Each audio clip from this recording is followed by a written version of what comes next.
दुनिया का हर जानकार मानता है कि चीन ने सीमा पर यथास्थिति तोड़ी, वह आक्रामक है। मई 2020 से पहले भारतीय सेना का जो गश्ती इलाका था उसमें चीनी सेना घुसी है। सीमा पर वह लड़ाई का इंफ्रास्ट्रक्चर बना रहा है। उसने भारत के निहत्थे सैनिकों को मारा है। चीन ने वह सब किया जिससे भारत पर दबिश बने और भारत के सैनिक पीछे हटते जाएं।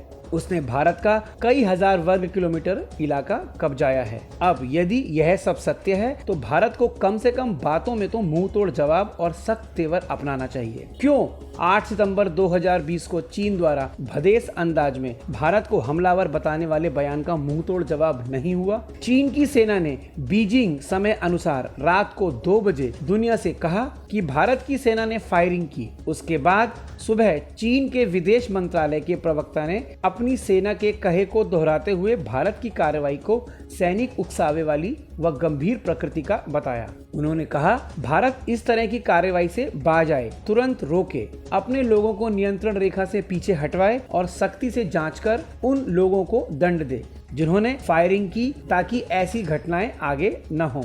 चीन का यह लहजा चेतावनी देते हुए भारत को आक्रामक ठहराने का था। इस पर भारत का क्या जवाब है? जवाब है गोलमोल। भारत सरकार की तरफ से खंडन हुआ कि भारत की सेना ने न चेतावनी फायरिंग की और न नियंत्रण रेखा पार की। इसके साथ भारत का कहना था कि चीन के अखबार जो लिख रहे हैं वह गलत है और वे मिथ्या प्रचार न करें। भारत के सुरक्षा सलाहकार अजीत डोवाल ने यह नहीं कहा है कि भारतीय सेना चीन के साथ लंबे गतिरोध के लिए तैयार है। ऐसी अटकल वाली रिपोर्टिंग से चीनी मीडिया बचे। पहली बात, यदि चीन की सेना ने रात 2 बजे सीमा पर फायरिंग की सूचना देते हुए भारत को चेताया तो निश्चित ही सीमा पर फायरिंग हुई। कथित सूत्रों के हवाले से छपा है कि भारत की अग्रिम चौकी मुखपारी रेजांग ला दर्रे की ऊंचाई से भारतीय सेना को हटवाने की चीनी सेना की कोशिश है। यदि ऐसा है और इसी के चलते सीमा पर 45 साल बाद फायरिंग की नौबत आई है तो जाहिर है भारतीय सेना अब चौकस है। भारतीय सेना ने चीनी सेना की नीयत को समझकर अपनी तैयारी और चौकसी बनाई है। तभी पहली बार चीनी सैनिकों को आक्रामकता का जवाब मिला है और दोनों तरफ से फिर फायरिंग हुई है। तब इस सच्चाई में, रियलिटी में क्यों ना हम दुनिया से खम ठोक कहें कि हाँ, चीन को अब जैसे को तैसे के अंदाज में जवाब मिलेगा। 4 महीने से भारत कूटनीतिक, राजनीतिक और सीमा पर सेना अधिकारियों की बैठक के जरिए पुरानी स्थिति बहाल करने की कोशिश में है। लेकिन चीन की लगातार उकसावे वाली हरकतें हैं तो भारत की सेना अब चीनी सेना के आगे के मूवमेंट को बर्दाश्त नहीं करेगी। चीनी सेना मई पूर्व की स्थिति में लौटे, नहीं तो नतीजे के लिए तैयार रहे।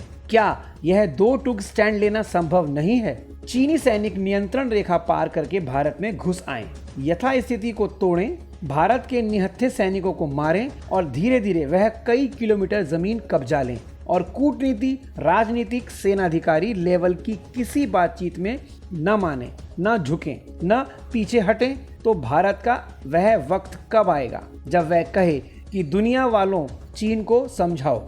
भारतीय सेना मुंह तोड़ जवाब देगी और भारत के प्रधानमंत्री, रक्षा मंत्री, सुरक्षा सलाहकार, सेना प्रमुख सभी इस राय के हैं। चीन ने नियंत्रण रेखा पार कर उकसाने वाली जो हरकत की है तो उस गतिरोध और उसके जवाब में भारतीय सेना को अब खुला आदेश है कि वह हालात अनुसार चीनी सेना को मुंह तोड़ जवाब दे।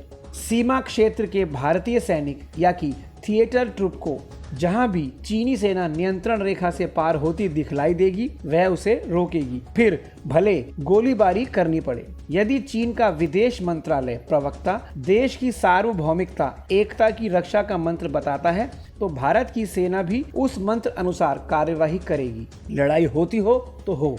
क्या यह भाषा, यह अंदाज, यह स्टैंड शांति और कूटनीति में बाधक है जो भारत के प्रवक्ता, भारत सरकार इसे अपनाने से हिचक रहे हैं? दुनिया देख रही है, दुनिया समझ रही है कि चीन की हरकत क्या है और भारत का रिस्पॉन्स क्या है। चीन आक्रामक है और भारत कूटनीति यानी बीजिंग, मॉस्को, वॉशिंगटन, तेहरान आदि राजधानियों में मनाने समझाने की अप्रोच के साथ याचक है। YouTube पर नया इंडिया टीवी की इस चैनल पर सब्सक्राइब का बटन दबाएं। वहाँ जो घंटी बनी हुई है उसे दबाएं ताकि नया एपिसोड अपलोड होते ही आपको सूचना मिले।